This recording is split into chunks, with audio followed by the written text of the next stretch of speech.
आवत हुई है, आवत हुई है, आवत हुई है। चढ़ते दशहरा लगल होई पहरा, सजता हुई दरबार माई मोरी आवत हुई है। बघवे के कोई के सवार माई मोरी आवत हुई है। बघवे के कोई के सवार माई मोरी आवत हुई है।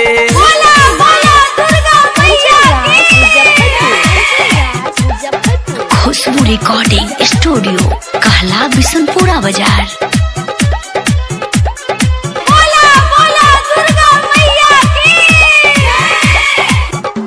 कि चढ़ते नवो दिन नवरातर दिया बारी सुबह शाम, एको क्षण ला दूर न जाई